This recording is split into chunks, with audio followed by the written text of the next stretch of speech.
All right, welcome back to the Testplot podcast. I'm Justin, I'm Wyatt. and we're just two ag dudes giving you a college student's perspective on the ag industry and agronomy and agriculture as a whole. So. Yeah, that's about it. So, kick things off, if you remember from last time, we're going to share a bit of knowledge that Justin and I learned throughout the week, given we are college students in the agronomy department at Purdue University. Yeah. We just now got the green light to be able to say that, so yeah, there it is. We're not affiliated with them. No, we don't stand for or represent Purdue in any way, but we can say that we are college students or agronomy students at Purdue. Yeah, so. Finally. Uh-huh. So to continue, we're just going to go right into the updates on Justin and I's life. So I guess this is coming from 2 weeks. You would have heard us most recently 2 weeks ago. So that would have been well before Thanksgiving. Right now it's December 12th, 2025. So I'm sure you'll be listening to it sometime around then. But let's see. Last 2 weeks, went to Alabama with my family. Figured out that's where I want to retire. That's pretty fantastic. Got pretty sunburnt. That was great. Kind of liked it. Get sunburnt in November. Doesn't happen all that often. Listen to Kenny Chesney, probably. Oh my gosh, shoot. I'm Kenny Chesney's biggest listener. On Spotify, I was in the top 0.02% of listeners for Kenny Chesney. So yeah, that was a lot of fun. That was really good. See my brother, he lives down there, so that was a lot of fun. Glad I'm back though, because it is now dead week here at Purdue, and things are not dead. Things are not dead. That's for sure. I mean, shoot, we've had class like regular students the week we're supposed to not have class like regular students.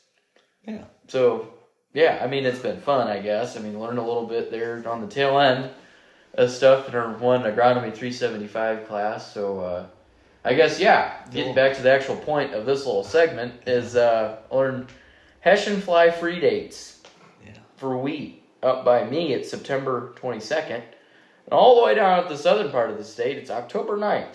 Yeah. Everywhere else in between, I couldn't tell you, but that's how much it ranges for the state. I thought it was pretty interesting. That's if you don't want Hessian flies beating up your wheat. Mm-hmm.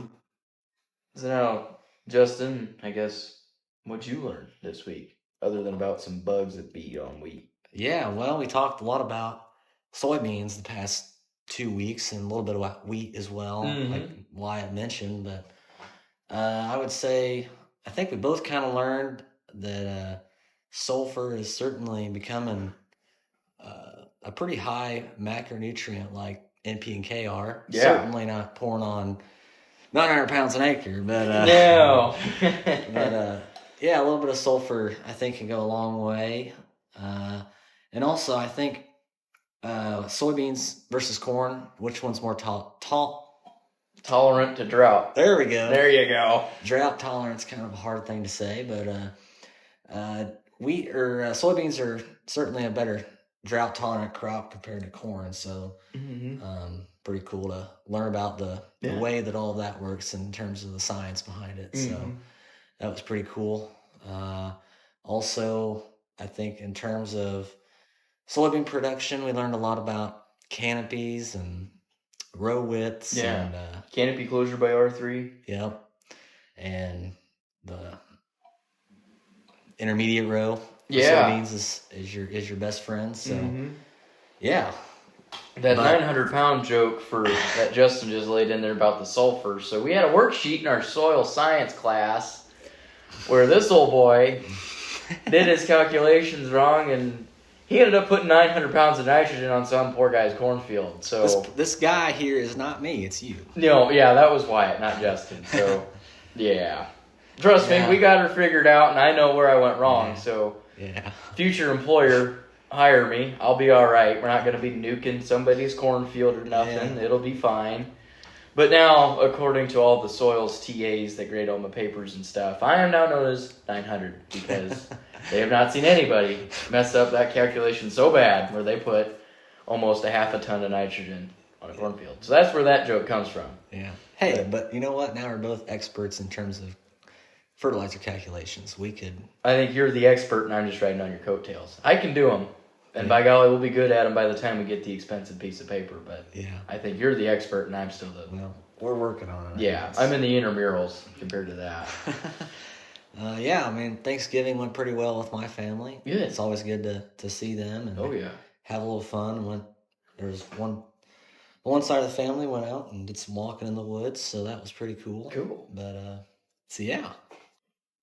So I guess now it's time to get into the of the week. So Wyatt's going to give you the Bible verse of the week. So our verse of the week, I think it's kind of like last week, how we kind of had a good one, just good life advice. I think every bit of the Bible is probably good life advice if you really think about it. Uh-huh. But this one this week is from Galatians 6:10, and it says, "Therefore, as we have opportunity, let us do good to all people, especially those who belong to the family of the Lord." So I think that's, pretty good advice right there. And I might have misquoted that, which isn't a good thing, but the bit I read in my Bible didn't say in family of the Lord. I have it written down here as family of believers, but people who belong to the family of believers. I think that would make more sense. So, therefore, as we have opportunity, let us do good to all people, especially to those who belong to the family of believers. That would make more sense. Yeah. My Bible's in the other room, but I bet I should have just read, I should have just read what I have written down here. So, listen to the second one. But even still, be good to your family, be good to your friends. I mean, it's the holiday season. Yeah. And the Lord calls us to do that, so we ought to do it, Yeah.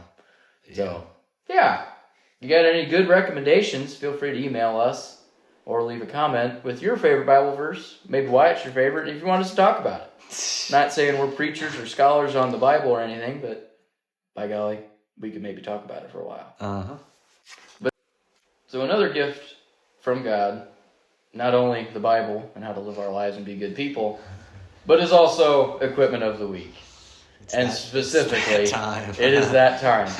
And by golly, we got a doozy for you guys this week. I mean, shoot, it's Christmas season. It's December 12th, and we are breaking out the red and green like you ain't ever seen before. Yeah. This is some good stuff. So, we each brought one to the table, as usual. I think that's just going to be the going trend from here on out. But I like the song. But we compiled a list of 2 combines. First one, the one that I'll be yapping about, is the IH, International Harvester 1400 Series Combine. So now for you history buffs out there, that was the first Axle Flow Combine. Or first to ever get the moniker with that fancy marketing scheme right there. And that came out in 1977. I never knew, I thought it might have came out a little bit before that, but even still, that's pretty neat. But they had all kinds of different models and whatnot, but the 2 that stood out to me when I was just kind of researching these was the 1470. So that one was set up for hillside operations. So like out west, when you're farming on the side of a mountain or something, you see the underside of that combine following the hill, while the box and all the stuff is staying nice and level, so you aren't flipping over or nothing. But yeah, so the 1470 does some crazy stuff. I mean, it looks like a giraffe. I mean, shoot, it's just cool looking. But then they got the 1482. So that was a pull-behind version. Now, I think there's one of those I've seen floating around on the old Instascam, but to me, that is just nuts. Yeah. A combine's running at full bore most of its life. Whenever it's running, it's almost wide open. Uh-huh. But now, you're going to do that to a tractor pulling a combine. I mean, shoot, that's about like a baler from a bad place. Like, shoot, that's got to be nuts. Now, I think it'd be cool to see, so I'm going to start going to some like farm machinery shows or dirt turning or more like corn picking kind of events, but shoot, that's just cool. I mean, it's still a little bit of a head scratcher why you'd spend the money on a pull behind and a tractor, whereas you can just get the whole dang thing in one package. But either way, so the 14 Series International Combine. There again, it's red. It's the best. It's the best. I mean, we are biased. Yeah. We can definitely tell we're biased, but who cares? Red's the best. But we also know there's some green fans out there. There are, and we aren't necessarily the biggest haters of John Deere. I mean, John Deere's got some really good equipment, They especially in the plow business, but also the planting business. I think they have some pretty good planters. Yeah, I'm pretty illiterate when it comes to planters, so I mean, I'll take your word for it. But planters they're my jam, I guess. Yeah. Love harvesting, but planters are where it's at. No, yeah, you can't harvest nothing if there's nothing there. That's a good point. Yeah. Well, anyway, getting into the John Deere for you folks out there. Today, I want to talk about the John Deere 9870 STS Combine. That's a big fella now. I mean, shoot. We're really upgrading here. Yeah, we are. We're jumping the ship here about how many years? 30 years, I think. 30? Holy crap. So, anyway, the John Deere 9870 personally is my favorite John Deere combine. Okay. But they were produced from 2008 to 2012. Wow. And they're known for their bullet rotor separator and have a 13.5 liter engine on them. So they've got some power. How many horses are in those liters? A lot. Okay. 440. 440. Yeah. So dang. A lot of horses. Mm-hmm. So the STS, if you all were wondering, stands for Single Threshing Separating System. Well, now, so that's kind of interesting because this here 1400 series, it doesn't thresh once. It threshes twice. Yeah. It runs the chaff. Maybe that's why the red is better. I think so. I mean, it's statistically proven. Don't ask me where the stats are or what they are, but it saves some grain now, threshing it twice. So John Deere, they weren't paying attention to what them red fellas are doing. I mean, shoot. With this combine, I would say kind of started to introduce those 40-foot platforms for soybeans and the 40-foot draper. That's nice. Pretty cool. In addition to that, I'm sure some of you Deere folks are familiar with the auto track system, which allows you to mark your planting rows and then use that combine to go back through there and follow the rows. Well, this STS combine used the auto track system for the first time and allowed you to follow your corn rows as you harvested the corn. Now, I'm not a John Deere fanatic, so if I'm wrong, don't quote me on that. But leave us a comment or send us an email. Yeah. Tell us if we're right or wrong. Yeah. We'd love to hear it. We would. So, pretty cool. Pretty cool combine. Just a working machine. Yep, that is very true. I mean, they're both working machines. At least I'd hope so. John Deere might not be as often as that red one is, but it works every now and then. Yeah. Continuing the old red and green theme from the equipment with the IH and the John Deere, we're going to come on down to the songs of the week with 2 Christmas songs. Because we are 13 days away from Christmas. And I mean, if you're not in the Christmas spirit, you ought to be. I mean, come on. So, this week, we're kind of going with the old country Christmas theme with Randy Travis and George Strait. Now, I'll let Justin talk about his song, but I brought Meet Me Under the Mistletoe by Randy Travis. And I mean, me and Justin were coming back from a meal we had at one of our professors' houses for a competition and whatnot, and we were driving and it's starting to snow and the roads are getting just a little dicey, but there again, we're fine. We're making this podcast, so obviously we made it out, but... I mean, that song came on, and we could have been in a ditch. And if that song had came on, it just brightened our day. I mean, it did, and we were driving safely. So, I mean, if you haven't heard that song in a while, you ought to listen to it because it is just wonderful. It's catchy. It makes you, I mean, you just feel like you're Randy Travis, especially when you try to sound like him. But, yeah, it's just a good song. So there you go. Meet Me Under the Mistletoe by Randy Travis. What'd you bring, Justin? So I brought, and this is, I think another great one. Oh, yeah. By George Strait, which, again... The king. We'll get to our Spotify top 5 here just in a few. Mm-hmm. But Away in a Manger by George Strait. You're sitting down, whether it's with your family or you go to church for Christmas, you hear Away in a Manger and it just puts you in another place. Yeah, it does. And then when you hear it from George Strait... Then you hear it from George Strait, the country king. Yep.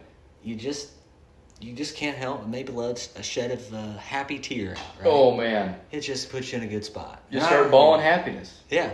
So, there's no better way of Merry Christmas without Away in a Manger by George Strait. I couldn't agree more. So now, kind of sticking with the songs just for a second. Whatever you listen to your music on, whether that's Spotify, Pandora, Apple Music, whatever, they do a end-of-year wrap-up kind of thing. They come out with them around a week ago, I think, by now. But me and Justin, I think me and him are awful different in terms of our musical tastes, per se. Just a little bit. Just a little bit. But, so my top artists anyways this year, let's get her pulled up here. Top artists were Kenny Chesney, Eric Church, Steven Wilson Jr., which isn't really all that well known, but we'll get to him in a second. Jason Aldean, and in 5th place was Justin Moore. So now listening to that, I mean, you'd think, shoot, he's a country head. And I listened for 110,000 minutes, which is about 77 days. Which, not trying to brag too much here, but that's the most I've heard out of anybody. I haven't heard nobody listen more than that. But, yeah. The top songs is kind of irrelevant. I didn't have any good ones. Certainly not any one song worth noting. But, yeah, it was heck of a year for sure. I did a lot of driving this past summer for my job, so I bet that's where that number came from. That 110,000 number, but yeah, in terms of Justin's, I bet his is a little bit more refined than mine is. So yeah, I'm kind of a country head. Yeah, so for my top 5, well, I'm kind of like I said, a country nut. So number 1, Cody Johnson. Mm-hmm. Number 2 is George Strait. Yeah. Number 3 is John Party. Yep. Number 4 is Jason Aldean. Yeah. Which can't go wrong there, I guess. No. And number 5, which kind of shocked me a little bit, but Flatland Cavalry. Nice. So, pretty good collection there of country artists. My top genre was, without a doubt, acoustic country. Yep, same here. And to wrap off that, I was not as big of a listener of music this past year like our good old man Wyatt here. But I did have 22,327 minutes. So that ain't bad. That's something. More than 0. So, yeah. I had my top genres anyways. He brought up acoustic country. Mine went acoustic country, alternative rock, yacht rock. Then I had some like modern country in there, like 2000s country. I think that's what it's trying to say. And then folk. So we're talking like James Taylor type stuff, I think, with that. But okay. Yeah, had kind of a wide range. I mean, going from country to rock to new country to some other stuff. I mean, dang. Wide array stuff. Yeah. But anyhow. We thought we would throw that in there for a little special. Yeah. Little treatment for this episode. There we go.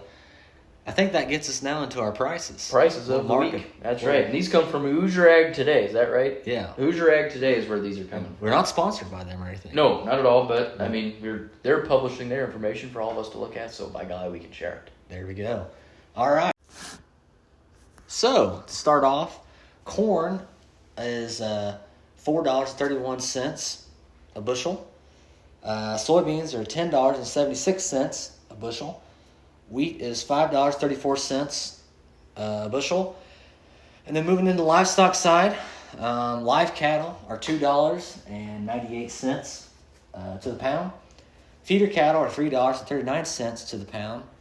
And lean hogs are 83 cents to the pound. So, I think it's maybe about the same as what we had last time. You're actually down a little bit. So yeah. I was almost going to bet you a nickel on the old corn price going up. But it didn't. It actually went down from last week. Yeah. But it is what it is. Yeah. Ain't nothing priced good except for them cattle right now. So, well, like we said last time, the corn's cheap to feed them. Yep. So that's definitely helped you out in terms of that situation. Oh, yeah. So. There again, I ain't no economist or nothing like that, so. Yeah. Yeah. But speaking anyhow, of those great corn, soybeans, and wheat. Yeah. You want to tell everybody what we're going to talk about today? Man. This topic, I think, is probably going to be one of the more fun ones. I mean, granted, they're all going to be fun, but this week's topic, and it isn't really an ag issue per se, but it is pretty much the ag industry as a whole. So in our intro, we're kind of meaning it. So we're going to talk about the nuts and the bolts of corn, soybeans, and wheat, and really honing in on the U.S. and Indiana side of production. I mean, U.S. is a big scale, but the Indiana one's a little bit more closer to home, so we'll just kind of touch on kind of, not really fascinations, but stuff that intrigue us about all three, and just kind of talk about it. I mean, we'll talk about they're getting the nuts and bolts of them, producers and numbers and stats and the kinds of stuff we don't get into all really that often. But, so I'll let Justin go right on ahead and maybe start with, I don't know, whatever he wants to start with. I don't really care. Well, I think all of us from the U.S. and Indiana specifically take pride in growing corn, especially here in the Midwest. So, So we'll start off with corn. So how we're going to start this off is, first off, we'll talk about Indiana agriculture. We'll talk about Indiana corn production, and then I'll get on to the U.S. as a whole, maybe some top producing states. And then I'll finish off by talking about the global leaders in corn, and then I'll circle over to soybeans, and then I'll give Wyatt the ring on the wheat side of things. So to start off on the corn side, Indiana in 2023 produced over 1 billion bushels of corn. Man. And saw yields exceeding over 200 bushels an acre, which is really good. Very good. For a state average. 2024 was a little bit lower in terms of production, and about the same in terms of yields, but maybe just a little bit lower, with about 5 million acres harvested. Wow. So pretty good in terms of that. In terms of the U.S. as a whole, I think we all know where the vast amount of corn comes from in the country, and that is the corn state. We grow better corn than them, but it's the corn state. Is Iowa.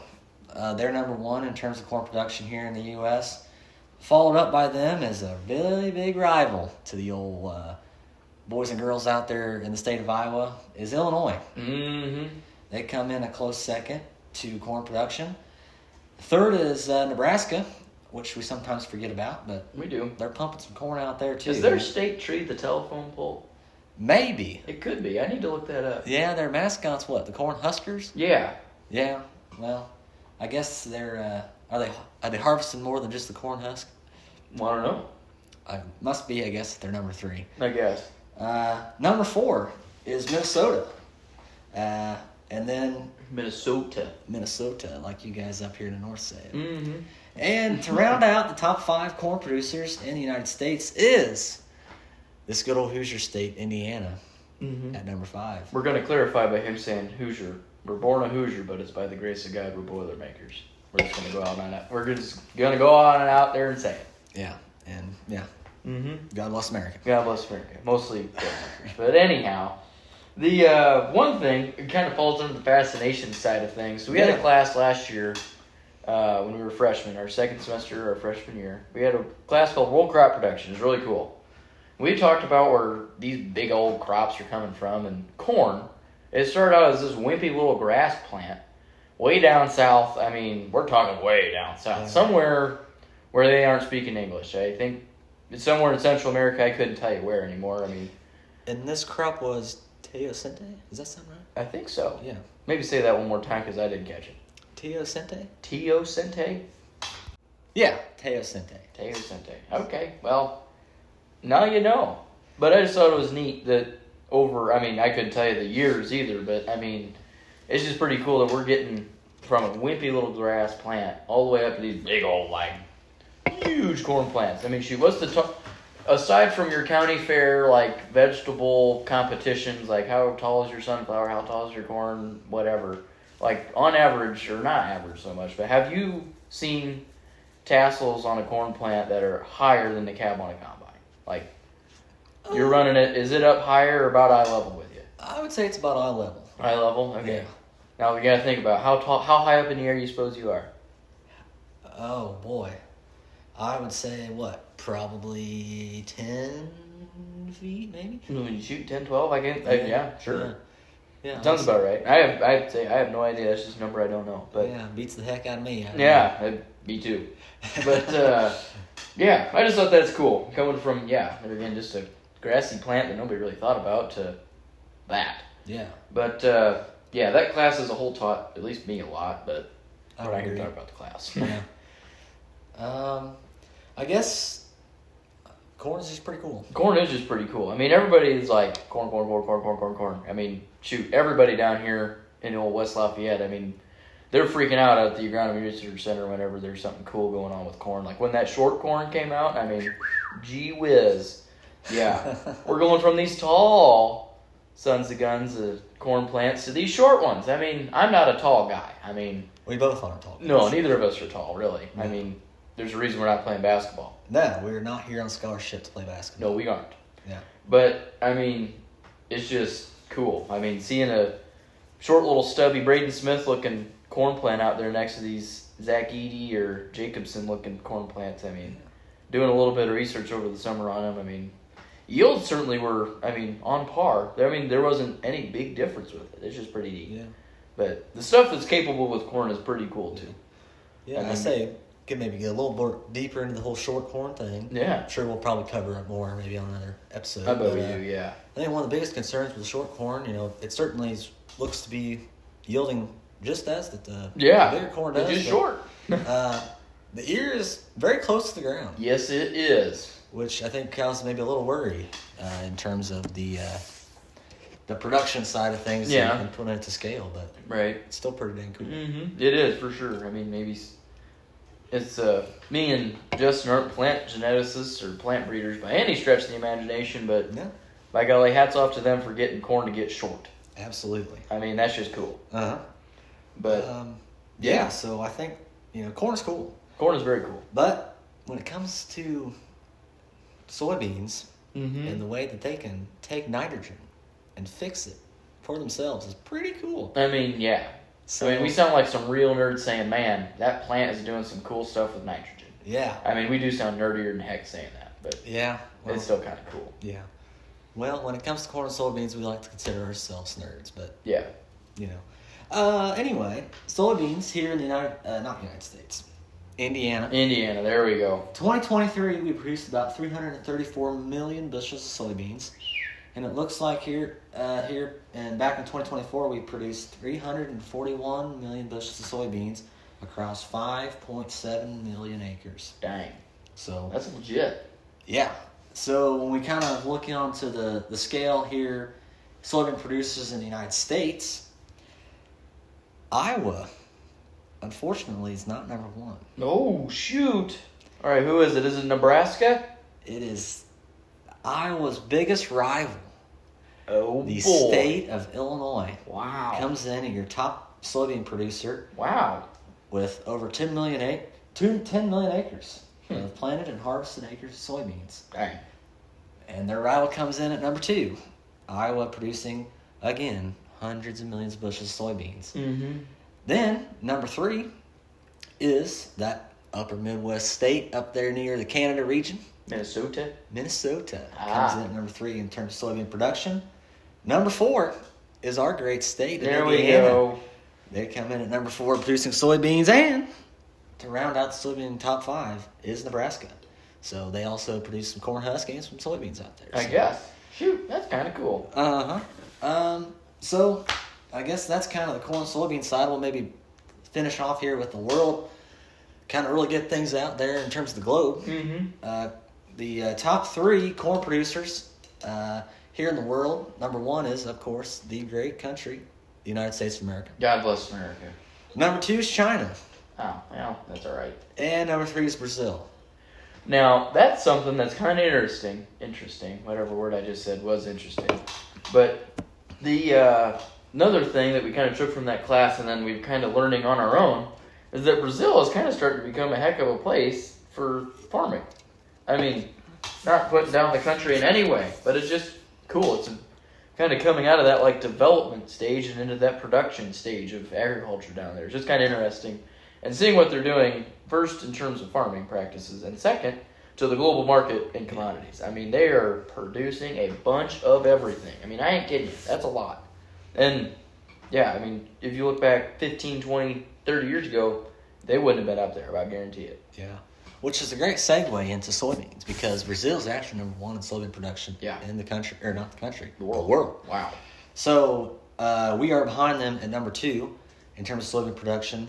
And Argentina is number 3 in global soybean production. Another South American country. I guess I didn't really look into that much. But yeah. Anyway, that's kind of cool. And that is from FAO. Okay. So I mean, yeah, it's legitimate. So that's corn and soybeans. I guess I'll turn the reign over to Wyatt to talk about the beautiful, fascinating crop of wheat. It is wheat. Now, I like wheat. If we're going to throw another song in there, Fields of Gold by Sting. You should look it up. Makes you want to plant wheat. I don't know if it's talking about wheat or not, but I'm just going to pretend it is, because it's just a lovely song. And, go ahead. Also, speaking of good songs that want to just get you excited about your own wheat, International Harvester. Oh, man. Oh, shoot. We should have brought that up. Next time we do a combine for Equipment of the Week, we'll throw in that song. Yeah. Just thought I'd throw that out there. Oh, yeah. Anyhow, back to the wheat. No, I appreciate the interjection. That's good. The top wheat-producing states are North Dakota, Kansas, Montana, Washington, and Oklahoma. Okay. Personally, I'd have never seen Washington be on that list. I didn't really know there's that much wheat production up there. But there is. Now, on the Indiana side, I need to pull that up here. I can't imagine we're kind of really rocking it with the big boys. We don't see too much wheat being grown around here anymore. Not really. Say, when the last time we've produced 1 million acres of wheat was back in the 80s. 1982. Yeah. So Learned that that was in when 375. our parents were born. Yeah. Which is crazy to think about. It is a little bit. And ever since, I mean, there was a slight increase as of recent, though, right, in terms of wheat production? Yes, I think we're over 300,000 million acres here planted for 2026 harvest. But it's good to see that we do have some wheat still grown here in the state, and hopefully maybe get some acres increasing maybe as time rolls on. Especially, I mean, I want to see it as a potential future agronomist here in the country, but or in the state. Sorry. But anyway, on to Wyatt. Okay. So this year, 2025, there's forecasted to have been, this data hasn't been brought in yet, around 320,000 acres of wheat planted in our great state. Yeah. I think that's pretty good, because I remember seeing numbers on that list in class that were sub 300,000. Yeah, and I think of past few years we actually had less than 300,000. So. Oh, easy, yeah. So it's good to see that. Now, in terms of the U.S., we have a number of, let's see here, almost, oh, hang on, we need to change this here. The Google machine kind of backfired on me. Let's see, we want to know how many acres, don't we? In terms of U.S. acreage, we have planted, on average, from 2024 to 2025, 36 to 40 million acres of wheat. That's pretty cool. Now, worldwide, we have, I say we as in the whole population of this great planet, 545 million acres of wheat. Yeah, dang is right. Now, I do think, this is going back to that world crop production class, but there was a big old takeoff in just global production of this stuff in like the 50s and 60s, right? Part of that like green revolution thing. That Norman fella did some cool stuff. Short stature wheat. Yep. Where the old plant can hold on to that big seed head and not be taller than us 5'6". I mean, so. Yeah. That's some big stuff now. But in terms of global production from a ranking scale, it goes China, India, Russia, and then the U.S. fourth. So I do think that I wouldn't say rapid, but gradual decline over the last 40 years has definitely put a hurting on our standing in the wheat market on a global scale. But yeah, it's just a pretty crop. I mean, it is kind of interesting. I mean, it's another grassy crop, just like corn is. So it's a little bit nitrogen hungry. So it's kind of hard to, really make the investment, so to speak, when it comes to producing it. I mean, it's just you're not going to be making a whole lot back from it, I guess. But by golly, it's pretty. It is a very pretty crop, for sure. So I guess to add to what White's talked about so far in terms of wheat, there's a few different types of wheat, obviously, that we produce. There's your reds and your whites and your durum. In terms of the red wheats, hard red wheats are produced over kind of in that western side in the plains, right? Pretty much going from all the way from Texas all the way up north to the Dakotas. Yeah. You know, that'd be cool, being on a harvest crew, you know? Just harvesting wheat for months upon end, field after field. That'd be legit. Yeah, that's certainly that might be on my bucket list now. Yeah, I think I'd add it to mine too. Yeah. But yeah, those hard reds are produced out there, higher in protein. I would say their most common use is bread. Then you got your soft reds, which are here in the eastern corn belt, and they're used as a professor told us, the vitamin J. Yep. Junk food. Yep. So all nice for your pastries and all that cool stuff. Then your durum wheat, which is used for all your fun noodles and all that fun family dishes. Mm-hmm. Is produced, I'd say, in Washington, Oregon, that Pacific Northwest region, I think. Right. But yeah, I guess Wyatt's going to maybe talk a little bit about the types of corn we see here. So corn, so we got all kinds of corn. Personally, I just knew there was sweet corn, and there was dead corn. I never knew there was all these and popcorn. And popcorn, but I mean, right, yeah. Forgot about that one, my bad. So we had sweet corn, popcorn, waxy corn, flint corn, and dent corn. That sound right? That sounds pretty good, yeah. Okay, cool. Well, in terms of popcorn production, Indiana is second in the United States. First or second. We've been bouncing back and forth, I think, with either Illinois or Iowa for a while. But either way, there's a lot of popcorn manufacturing that goes on, especially around us here in West Lafayette. Yeah. It's just kind of cool. I never knew that stuff in either microwavable bag or the fancy stuff you get that you got to do on the stove came from here. I guess it seems like one of those things that just appears, but in terms of like production, I guess we do produce, I think, pretty much every type of corn there is. So it just kind of depends. There isn't really any one thing that makes these other ones, except for sweet and popcorn. They're the only kind that us humans eat directly, or I guess indirectly even, but all the other ones are used for either fuels or feeds. So, yeah, it's just kind of cool. But let's see here, what's some other good stuff about corn? I guess Indiana, Ohio are on the eastern side of the corn belt, so that could maybe explain why we're not the highest in terms of production. But yeah, but I think about this. We may not be the highest quality producer, but by golly, we produce the highest quality. Oh yes, so high quality corn.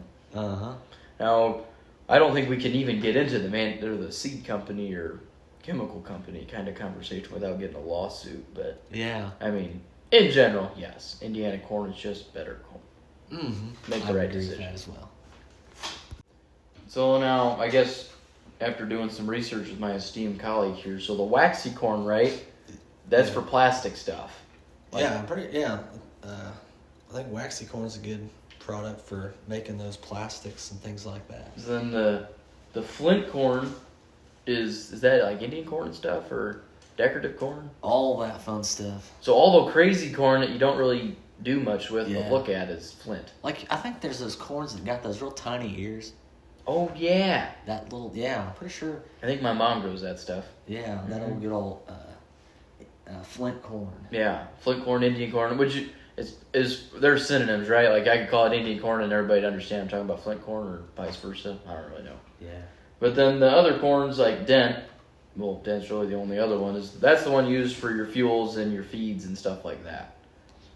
I'm pretty sure, right? Yeah. Okay. Yeah, that sounds right. But that's kind of a cool smell. You ever taken a semi-ride to an ethanol plant or something? You're unloading and it just smells like cool outside. I mean, it smells like a feed mill, really, but... Yeah, it's a very unique smell, but boy, does it smell good. Mm-hmm. Yeah. But anyhow, if there's anything else or anything you think we missed on these three crops that we just kind of blabbed about for the last little while, drop us a line at the email, leave us a good old comment. But I think somewhat wraps it up. Yeah. There wasn't much of a problem solving or world hunger ending kind of conversation this time. I think it was just kind of us shooting the breeze a little bit. Yeah, we're kind of coming off Thanksgiving. We're kind of thankful for things, and we're certainly thankful for corn, soybeans, and wheat. I mean, without them, we wouldn't be here. Yeah, absolutely. And, as it goes Christmas season, right, we want to just be giving, right? Yeah. So, giving of information. Granted, I'm sure most of the stuff you could probably find on Google. We just decided to take the hard route and go to college and figure it out. So yeah, absolutely. But anyhow, I think that'll wrap up our show for this week. You can expect maybe one more before we go on Christmas break. This one took a little while longer because we came off of Thanksgiving and went right into some last-minute material from our classes, and then what should have been dead week, and now finals week coming up next week. So kind of had to speed up a few things in terms of studying and getting tests done and passed and over with and getting schedules made for next semester, but we got her to you. Yeah. So yeah, I think we'll definitely be able to get one more out to you before we go on Christmas break. But and like every mom says, school comes first. So yes, it does. But don't forget to like, subscribe, comment for sure, share. Yeah, for sure. Share it with your friends if you think somebody enjoy listening to two college kids that are kind of nerdy about corn, wheat, and soybeans.